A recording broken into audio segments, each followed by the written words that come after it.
Good morning, good evening, good afternoon. I don't know what time you decided to stop by, but welcome to Confessions. I'm your host, Coach Nikki G. I'm not your typical coach. I'm here to help you build your mental, emotional, and spiritual muscles. Someone asked me, what type of coach is that? Well, let me explain to you guys. When you go to, a gym and you hire a trainer slash coach, they help you to possibly lose weight and gain muscle.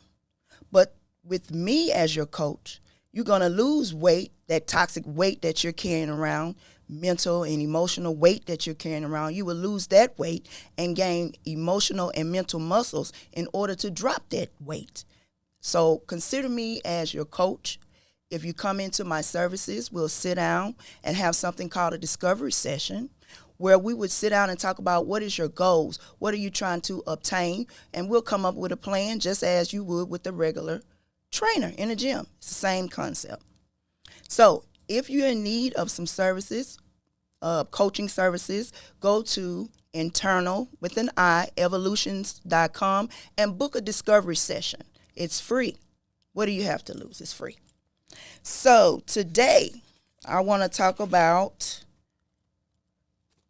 mental health, the stigma we've put on mental health, and the stigma on getting treatment for mental health.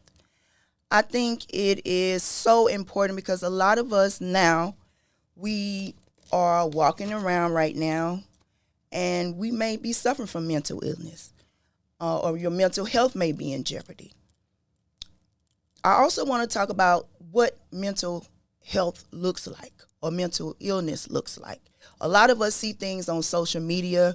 We may see things on television, which I would say is the extreme side of mental illness, the bipolar, schizophrenic. I want to talk about, let me give you an example, like a single mother. She may be overwhelmed. She may be stressed. She probably can't even function in her daily life of taking care of her kids. That's considered an illness, or her mental health is in jeopardy. And in a lot of cases, a lot of us are walking around like that right now, and we're not doing anything about it simply because of the stigma placed on getting help.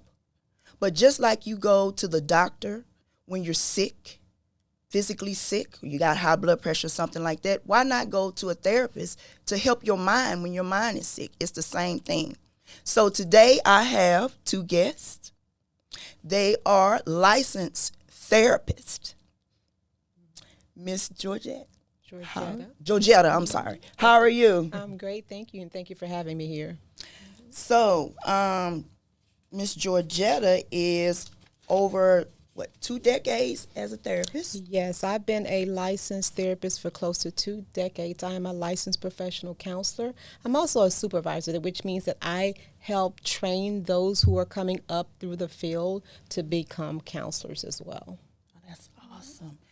And she is also a mother, a wife, and she just got a new position as the Vice President of Programs and Services of Gracewood. Gracewood, yes, that is correct. Tell us about that? Yes, Gracewood is an organization that provides transitional housing to single mothers and their children. It is a faith-based organization. I'm excited about this opportunity as Vice President, and I look forward to sharing more about the organization with you guys in the future.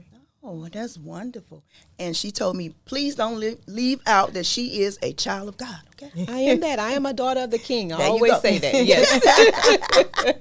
yes. Next, we have Cassandra. Yes. She is also a licensed therapist, mother, author, speaker. I mean, the list is just endless with her. I'm like, I'm running out of room on the paper. Welcome to Confessions. Yes, thank you so much for having me. And yes, I am a licensed clinical social worker as well as supervisor to help train clinical social workers who want to enter into the clinical side of social work. Most people think when they hear social work, they immediately think of foster care or children, but it is so broad and we do so many things. So definitely an honor for me to be able to help train and also offer clinical services to children and adults. That's awesome. These two awesome women sitting here. I'm just so, I can't believe this. So now Miss Cassandra has a story. I was strolling on Facebook, and I ran up on her story. So when I contacted her, I was unsure would she come on and talk about it, but she agreed, and she's here. But more importantly, when I heard her story, 3 things came to mind. First, everything happens in God's time. She was resilient, and also she's a blessed child of God. So you want to tell us the story? You want to start from the beginning? Sure.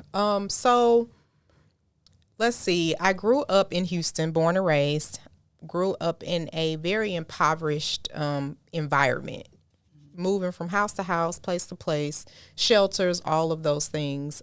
We eventually ended up, I went to like 3 or 4 different elementary schools, 3 different high schools. So a lot of instability growing up as a child.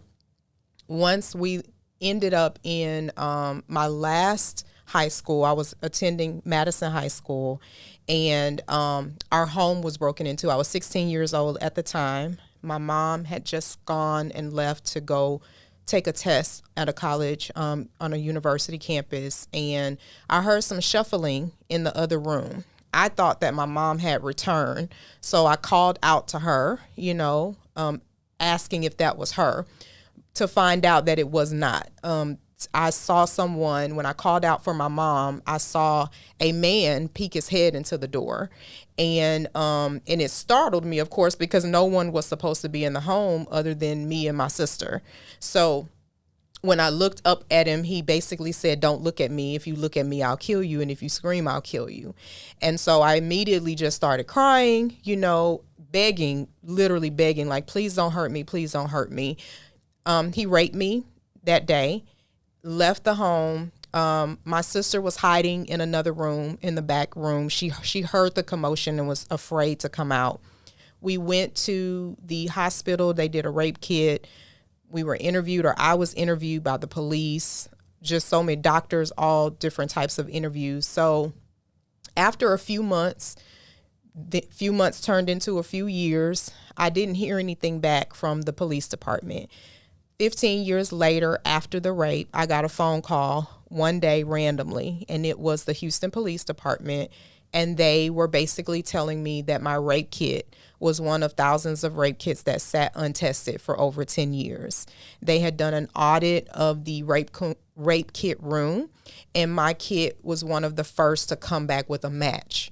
So that call was basically to ask me to come back down to the police department to retell my story. I had to look at pictures of my bedroom from the time the door that was kicked in. So very re-traumatizing to have to relive what I thought I had healed from.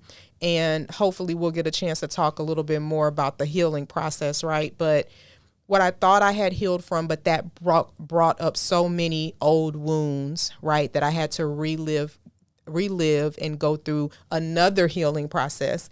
But to end the story, or to wrap up the story, came back with a match. My rapist was already in jail for another rape, and he was given an additional 25 years for my rape. So I ended up writing a book about it. It's called Case Closed, basically telling the story of how I went through such a traumatic event and how justice was finally served and the case ended up being closed. And with that, you did a play as well, or you're doing a play as well? Yes, so I wrote a play. We actually launched the play back in 2016 for the first time. We are relaunching it in November at the Stafford Civic Center. And this time it is a fundraiser. It was a fundraiser the first time as well, because we wanted it to be a community initiative. So this time we're also giving away over 500 free seats to community individuals. Anyone who wants to come to the production, they can sign up for a free ticket on the website once those tickets are released. But it's also a fundraiser because we want to get the message out that you can overcome your trauma, that you can heal from it, that I want my story to be a living, breathing example of victory, right? Yes. When someone sees me, they see I can overcome. My trauma can lead to triumph. And so that is the goal of why we are raising money to now turn the stage play into a movie so we can have a broader reach and expand across the nation. Now, where can they find your book? My book is on Amazon, called Case Closed. It's also on my website. My website is morethancope.com, and they can order directly on the website, or they can order directly on Amazon. And if they're interested in going to the play, they can find tickets there as well. So the website for the play is don'twantamiss.com. So that is the production website. So my production company and my nonprofit are partnering so that we can offer these free tickets to the community. That sounds awesome. So let's back up. Okay. This is Confessions, and It I is. like people that are transparent here on Confessions. So what was your healing journey? You were 16 when all that happened. Mm-hmm. How did you heal? You know, it took a while. My mom asked initially if I wanted to go to therapy. I was 16 at the time, and I said no. And the reason I said no is because I was ashamed. I didn't really understand what therapy was. I didn't know, what they would do, what they would say. I didn't want to be judged. So for many years, I carried a lot of silence. I carried my pain internally. We never talked about it again in my household. My sister, my mom, nobody. We did not talk about it. It was like everybody just swept it under the rug. Well, of course I didn't, because I lived it. And there was an incident that happened when I left to go to college. And I was walking through the student union building, and all of a sudden this young lady came up to me, and she collapsed in my arms. And we knew each other. We knew each other from singing in the gospel choir and seeing each other around campus. But when she saw me, she just collapsed in my arms. And I said, well, what's going on? What's wrong? What can I do? And she said, I was raped last night. It was in that moment that I recognized that God wanted to use my story and that I could no longer be silent.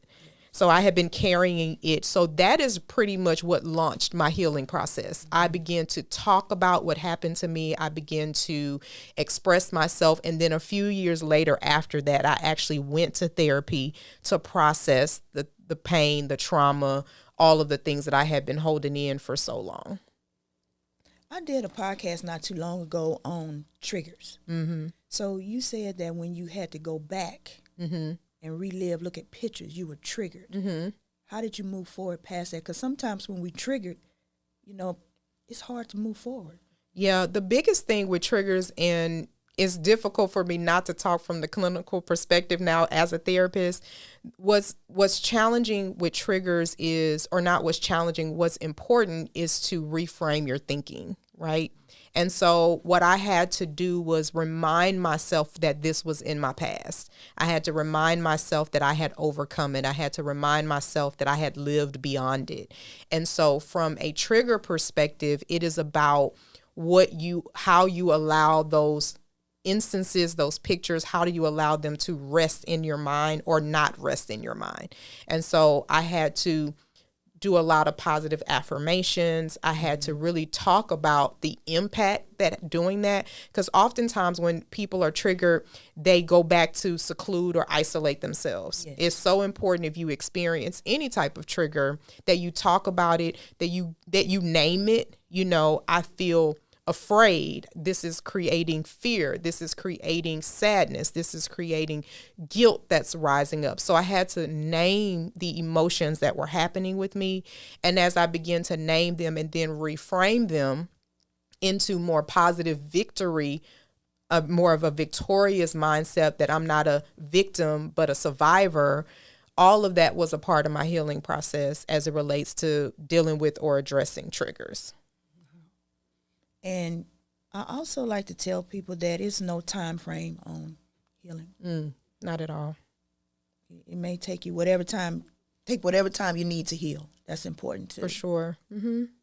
Because each of us, we process it differently. And so thank you for sharing your story. And so when you talk about trauma, our trauma lives in our bodies. Mm-hmm. It does. And so it could be different for each of us in terms of how we are or when we deal with that particular trauma, when we process that trauma, right? And depending on the number of traumas that we have experienced in our lives, because it's layers, right? It could be, the rape, it could be the molestation, it could be domestic violence, and all these things are layered, and we are carrying all of this in our bodies. So it may take you sometimes, for many of us, it takes years to overcome, work through, and process, acknowledge the trauma that has happened to us, and not be ashamed of it.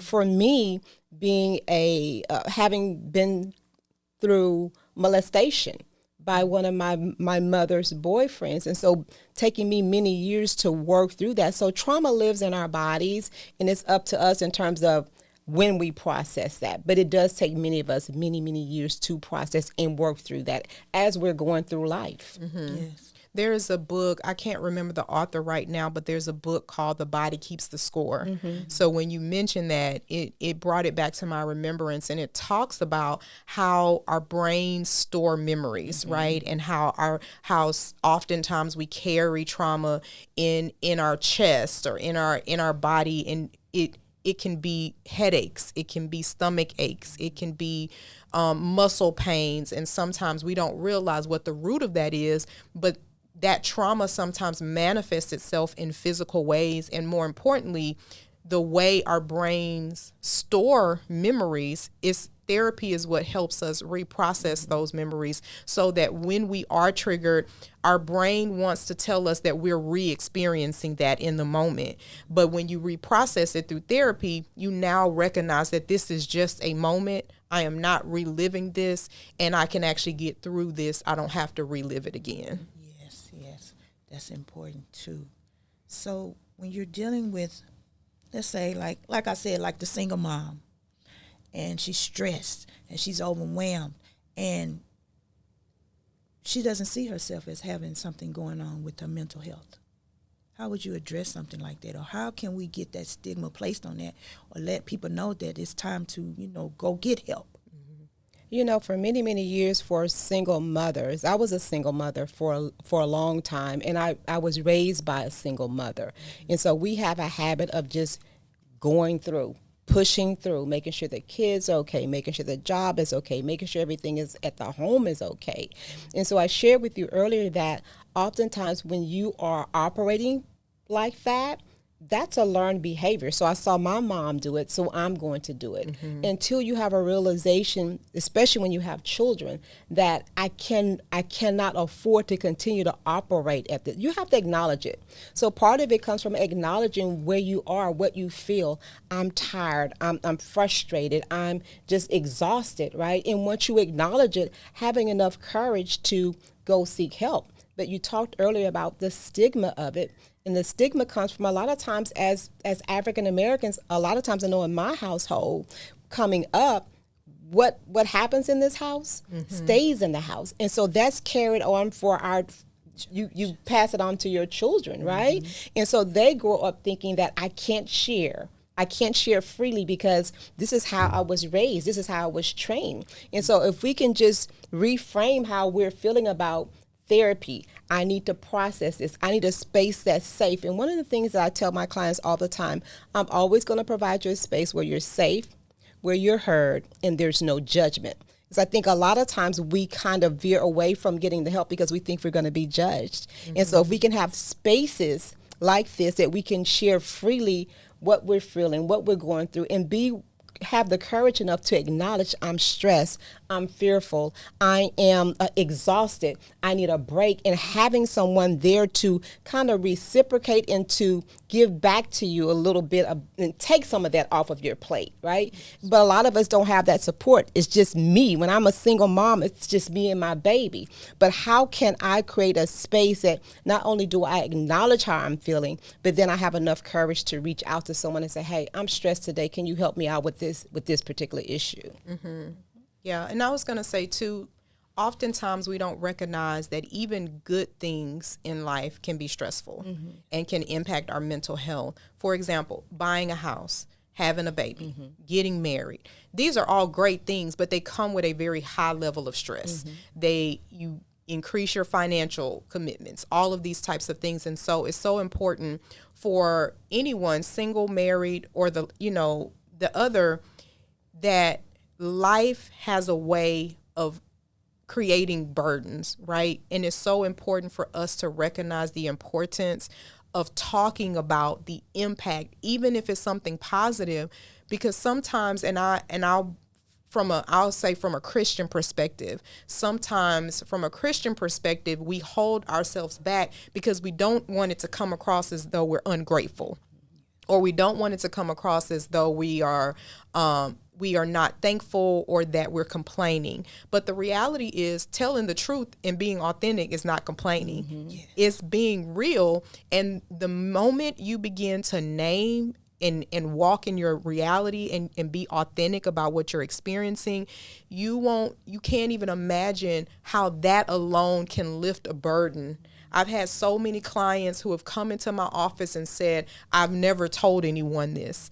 And they share these big secrets, and then all of a sudden they're sleeping better at night. All of a sudden, the weight that they haven't been able to get rid of, they're able to get rid of that weight. All of a sudden, things that would cause them to cry on a whim, they're not crying over those things anymore, because there's something about releasing the truth about your reality that helps you to be freer.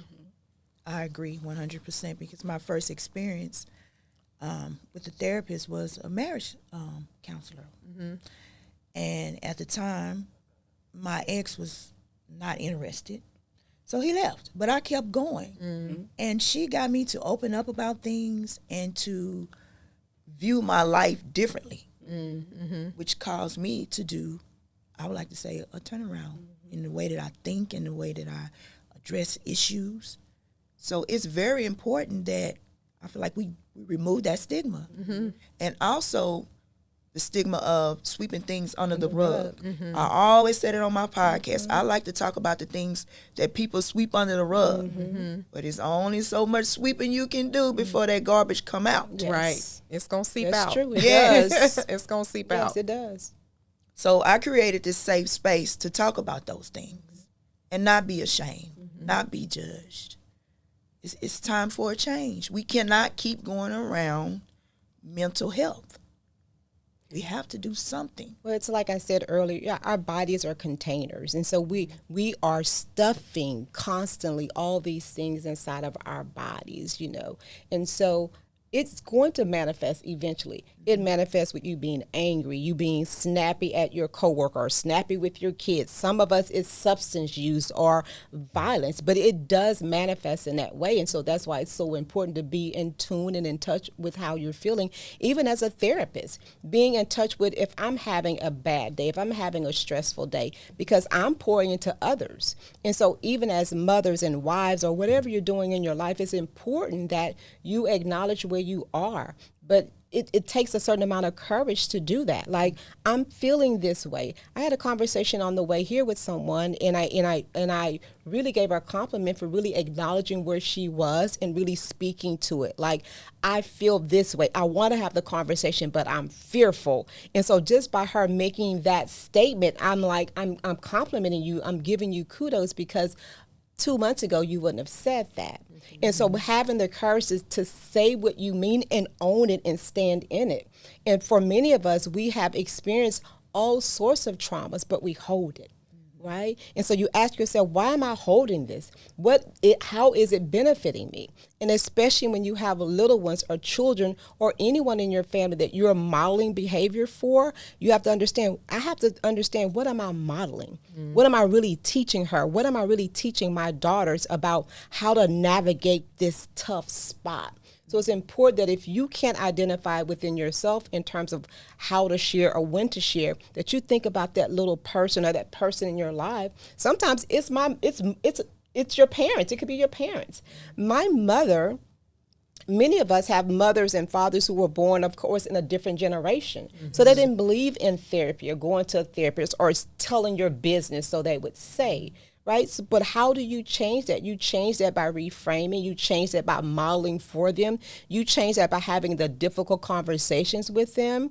And so once you start opening the door, it becomes normal. How do we normalize it? We normalize it by practicing it, by modeling it. And so people become more comfortable in sharing their feelings. And that's the way that you kind of normalize therapy. Because again, it has had such a stigma on it for such a long period of time, for the shame. I'm embarrassed. I don't want anyone to know my business. But we do that to a fault. We hold it in so long, for so long, that we become a detriment to ourselves sometimes. Mm-hmm. So then you have the nervous breakdown. Then you have the stressors. And then you have all these other things that go along with it, because we feel like we have to hold it, and you really don't. To Cassandra's point about releasing it, and then you feel free. You feel light after you release it. Yeah, I was reading this article, and in the article it talked about women, but it also talked about men, and how men are taught that you have to be strong, you can't show your emotion, and over time, like you said, it's in there and it's built up, and then they're angry or they're acting out in some kind of way, and then they won't go get help as usual. But that was taught, like you said, in the past generation. But the new generation, we're gonna make a change. We're going to change that thought process and do something totally different. Yep. I use a illustration oftentimes when I do workshops. It's a balloon illustration, and the balloon represents our life. The air going into it represents just life things, anything that can happen, a car accident, being called names, going through a divorce, any of those things. So I have individuals stand and blow, so the audience is naming things that they've experienced, things that they've gone through. So the person blowing air into the balloon, every time they hear something, they just blow air. So it gets bigger and bigger and bigger. And then, I asked them to hold the balloon. So if you can imagine holding this big balloon that has all this air in it and visualizing, this is what I refer to as emotional bloating. We go through so many different things and we take it in, specifically thinking about men for sure. Hold it in. And this emotional bloating. And what happens is one trigger can cause it to release. And that if you release that balloon while it has all that air, it's just going to fly all over the place.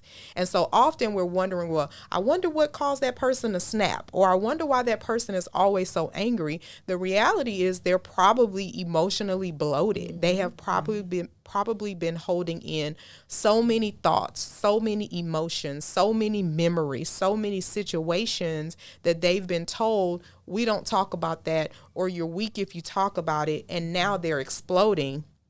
Another concept to that is really realizing that anger is a secondary emotion. Oftentimes when people are blowing up, it's not because they're angry, it's because there's something under the surface that they haven't dealt with. They're feeling abandoned, they're feeling rejected, they're feeling disrespected. Something is happening that they have not addressed that's now causing all of these things to come up. So it's so important for men and for women to always be sure that they are releasing on a consistent and a regular basis in a safe space. Maybe it's not with a therapist. It could be with a friend. It can be with a pastor. It can be with, a life coach, but with someone in a safe space on a consistent basis.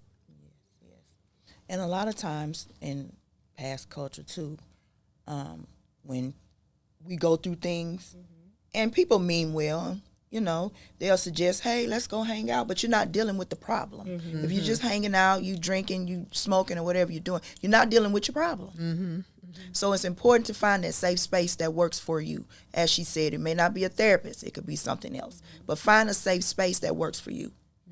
Well, we're good at masking. We're good at masking our feelings, our thoughts, our true feelings, right? But when you take that mask off at night, I tell everybody all the time that you can wear this mask throughout the day and you can think that you are putting on this show for everybody else. But when you get home at night and you take that mask off, you deal with yourself. Each and every one of us, when you take that mask off, you have to deal with yourself. When you take the makeup off, when you take the clothes off, when you take the jewelry off and just get really raw and naked, you deal with yourself. And so oftentimes I tell people to take a look at that. When you get at home and take all of this off, What does that look like for you? And are you okay with all of that off, right? Are you okay just being just really raw, authentically you, right?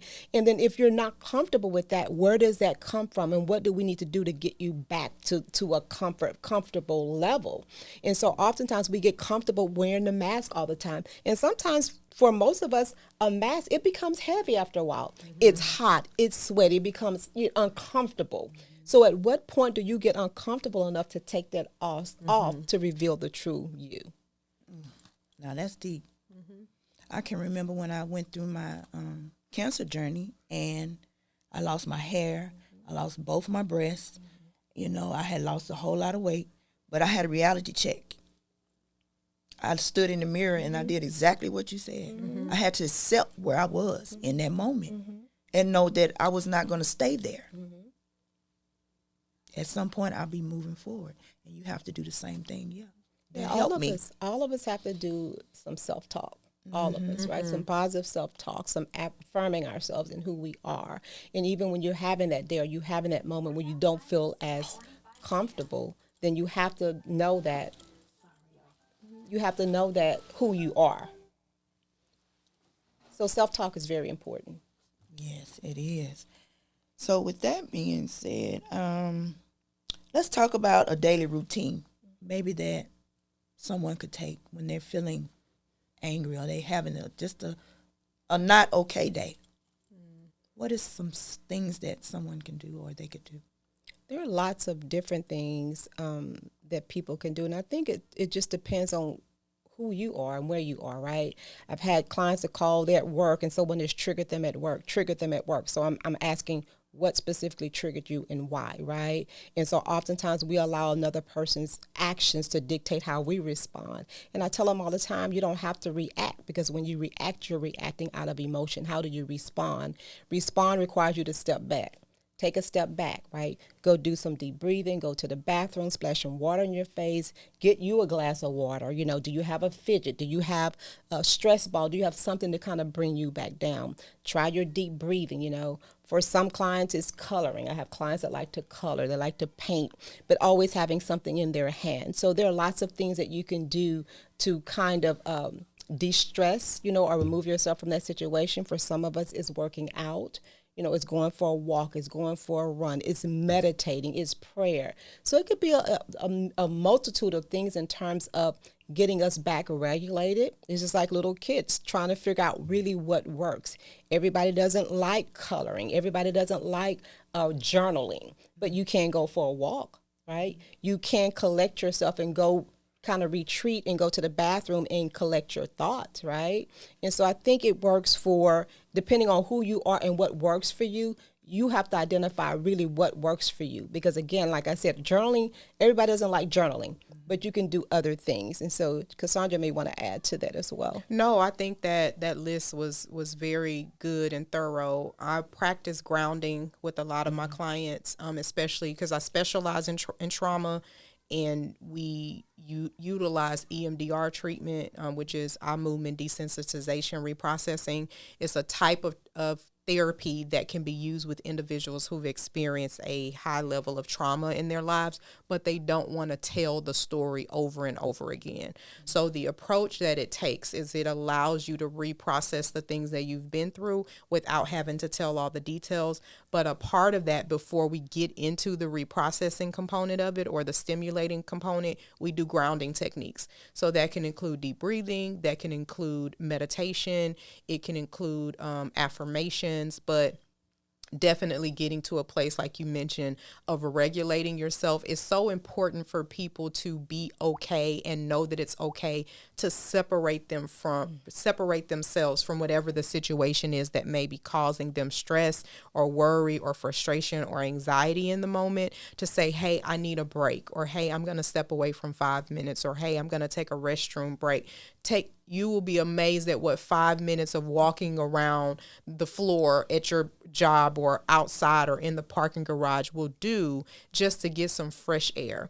Vitamin D is important. Sunlight, opening the blinds, especially for individuals who struggle with depression, lighting the room up, not being in the darkness. light definitely impacts our mood, and I don't think we realize that sometimes. So I encourage my clients, if your house is dark, when you wake up in the morning, open those blinds, open those windows, drinking water, keeping your body, making sure you're eating nutritious foods.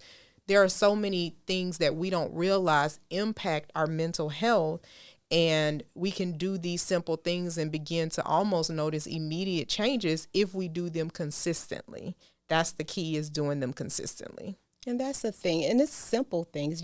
I've recommended something simple as when you get up in the morning, I need you to wash your face, brush your teeth. And sometimes it's literally telling them what to do. Get in the shower for a few minutes so you can kind of regulate yourself, right? And so sometimes it is just simple. It doesn't have to be anything that's really sophisticated to get them back. But I also tell persons who have experienced trauma as well, using their voice. Like I share with them all the time, like, your trauma is your trauma.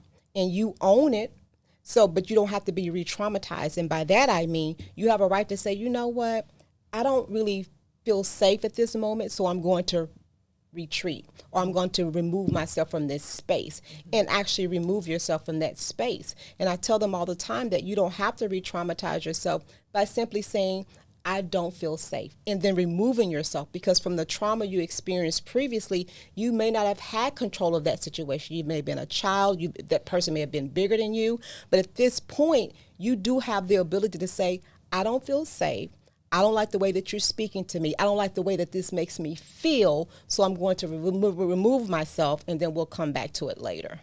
Yeah, and I think that's best. That is best. Okay, so I have one other question. Coping skills.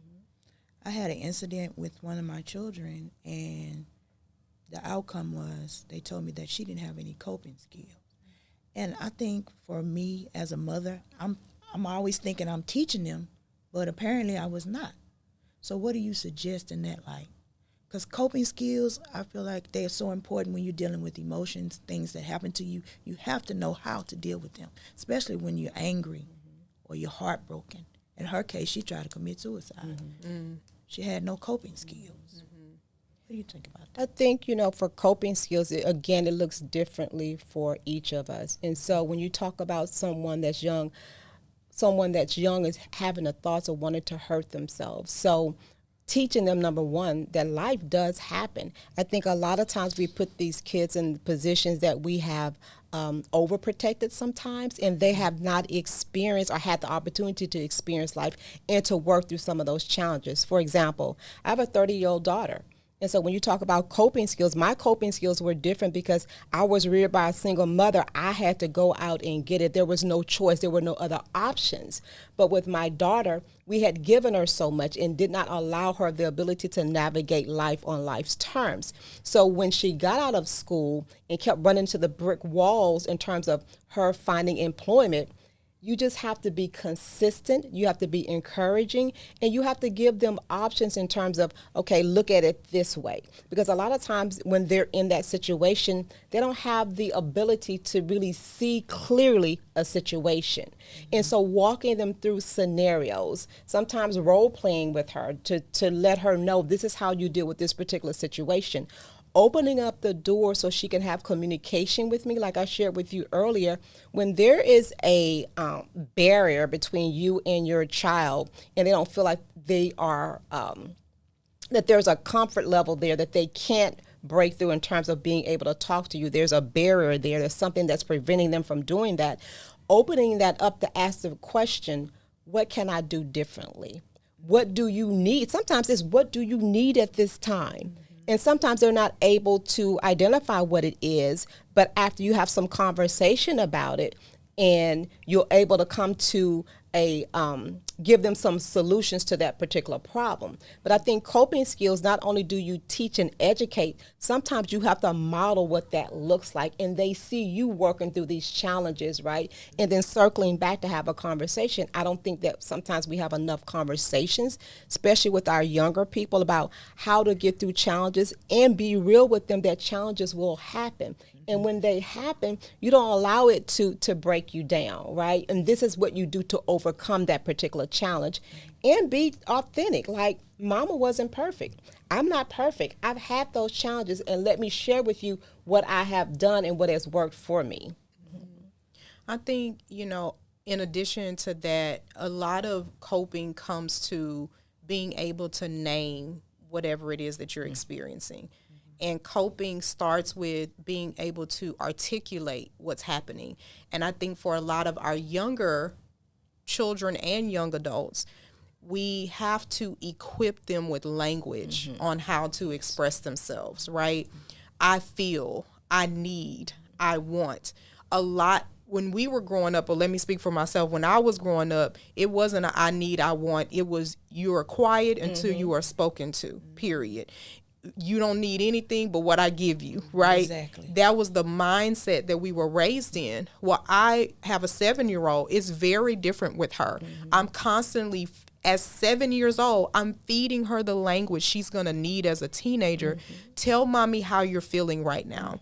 Tell mommy how it impacted you when I said what I said, right? I'm having these conversations because she's learning it's okay for mommy to be upset with me and we can still talk. We don't have to be silent with each other. We don't have to be angry with each other. I can still experience consequences for my behavior and still feel loved and still feel cared for and nurtured. So for me, when it comes to coping skills, it is equipping individuals with the language that they need to communicate what's happening on the inside. And if they cannot articulate it, helping them to come up with those words, because the more you identify what's happening with you, the easier it is to come up with a plan of action. The other thing I think is so important when it comes to coping is helping people to compartmentalize what's important versus what's not important. There is a concept called the tyranny of the urgent, where I'm constantly helping individuals work through which box things need to be in. Should this be something that I'm giving a lot of attention to, or is this something that should be in the box of not urgent, not important? Or should this be in the this is very important and I need to give attention to it? A lot of our coping skills are challenged when we don't know what box to put things in, and things that need to be prioritized are not, and the things that don't need to be prioritized are. So we get entangled, if you will, in the things that are draining our energy versus giving more time to the things that are going to rejuvenate us, help us to regulate, and help us to kind of soften ourselves so that we can actually face the life problems and issues that we are going through. Oh, yeah, that's good. Yeah, the coping skills, they kind of threw me off with that because they took her like to the back of the hospital or whatever. And when the lady talked to me, or the therapist talked to me, she said, do you go to church? You take her to church? I said, yes. I said, why you ask me that? She said, because she said she talked to Jesus about her problems. And I couldn't do anything but laugh because I used to tell my children that, but I never had the conversation with them until I had to learn that. Yeah. So those conversations are very important. Yes. My daughter now tells me that I'm nowhere near the mother that I used to be. I'm a totally different person. You know, it makes a difference. Yep. And we have to learn. We're constantly learning. Even as a therapist, I make mistakes. I apologize to my daughter all the time. Me too. My mom would have never. She would have never. But, even if I'm so sorry, I made a mistake. I thought you moved that. Somebody else moved it. I apologize for accusing you of that. Something so simple is teaching her the skill of accountability, Yes. right? We don't realize those little conversations. They're teaching them coping skills. They're teaching them that I'm not going to blame other people. I'm going to take responsibility for my actions, and it's okay for me to apologize or to acknowledge that I've done something wrong. Even that is a part of teaching coping skills as well. So we're all evolving as women, and as mothers, we do evolve. And it's like I shared earlier with you about having the conversation with my 13-year-old, like, what can I do better? what could mommy do better for you? And being ready to hear the answers that they give to you, because it's like, she's like, well, you're doing a lot better than you did last year, right? So I'm having a conversation, well, what did I do last year and what can I do better going forward? But to your point, it's important that we have these open conversations so that they can feel comfortable, so that they can develop coping skills when she's in school or when she's overwhelmed or wherever she is, learning how to think through, number one, before you speak to it, right? And learning how to regulate. I don't want you on 10 all the time, right? So we need to teach you how to bring it back down and what that looks like for you. Do you need to talk your way through it? Do you need to separate yourself? Do you need to go to the ladies' room? What do you need to do? So teaching them these skills and modeling. So when I'm wrong, like Cassandra, when I'm wrong, I'm like, Mommy, apologize for that. What can we do going forward to take care of this particular issue, right? But all the while letting her know that as your mom, my concern is always going to be your safety physically, mentally, and emotionally. And so I'm always checking in to make sure, what can we do better? What can I do better? And what did I miss? Yes, that's important. So you have received a lot of good information here today. I want to end this podcast with the spiritual muscle. Philippians 4:6-7. Do not be anxious about anything, but in every situation be by prayer and petition with thanksgiving, present your requests to God, and the peace of God, which transcends all understanding, will guard your hearts and your minds. What do you think about that verse? If you have an anxiety or you're going through things, that is a verse that you can read to kind of give you peace. It's calming. If you were reared in the church, and you can understand that. But for me, when I connect that, when I listen to that, it can be calming because I understand it, because I'm a Christian, right? And so I come from a premise of faith, and so I understand that. But everybody may not understand, that particular piece, right? When you talk about the Bible and you talk about scripture.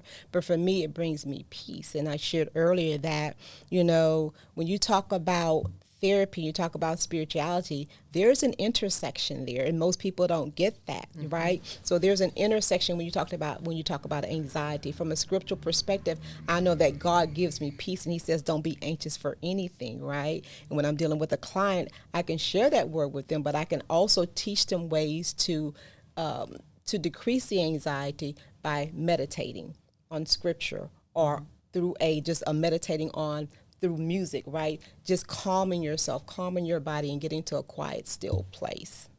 One of the things that I think about in relation to scripture is, the Bible says guard your heart. Yes. Right? And we didn't talk a lot about this, but it's so important from a mental health perspective that we have appropriate boundaries. Yes. Oftentimes our peace is disturbed because we have not set the appropriate boundaries. So a part of guarding our heart is making sure that we are surrounding ourselves with safe people, that we're putting ourselves in environments that are safe, that we are being mindful of what we're allowing to go into our ears and what we're seeing and what we're hearing. And so I think it's so important for us to make sure that we are comfortable with saying, no, that's not okay, or I'm not comfortable. You mentioned that earlier, doing those things so that we can experience that peace. I believe that peace is possible even in the midst of a storm, right? Yes. Because, and I'm not going to preach. Y'all know they say give a preacher a mic and a preacher a preach. I'm not going to preach today. Preach this confession. I'm not going to preach, but I'm trying to keep it together. But, it's so important that we help inform people and encourage people there are parts of our spirituality and our peace that we have control over. And a lot of it is lost when we relinquish that control to other people and other things because we refuse to say no. We're afraid to say no, or we think we're going to be judged, or we're going to lose friends, or we're going to do all things. And those things might actually happen. That's a part of coping skills, right?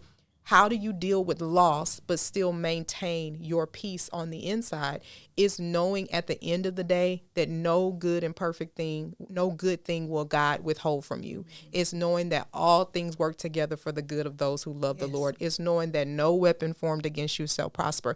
It's knowing those things and using those things as you go through life. And I believe that is what keeps us connected to peace. Yes, I agree 100%.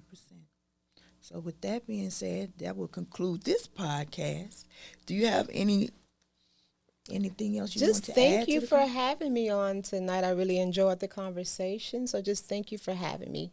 Well, thank you for coming. You have one last thing you want to add to the Just conversation? again, thank you as well. I appreciate any opportunity to share my story for God to get the glory. I am always on board for that. So thank you so much for reaching out, and blessings to you and all your future endeavors with your podcast. Same with you. Agreed.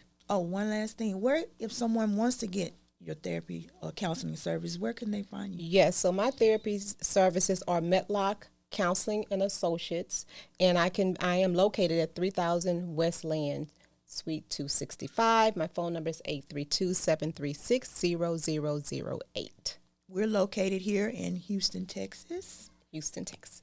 And what about you? So therapy can be reserved on my website, Okay. morethancope.com. I am not currently taking any clients, but I do have contractors, who are available to take clients, and we do offer a free 15-minute consultation. So I tell everybody, choosing a therapist is like choosing a doctor. Not every therapist is right for every person. So schedule the consult. Get your free 15 minutes to see if it's a good match. And if not, we are happy to offer referrals as well. All right, ladies.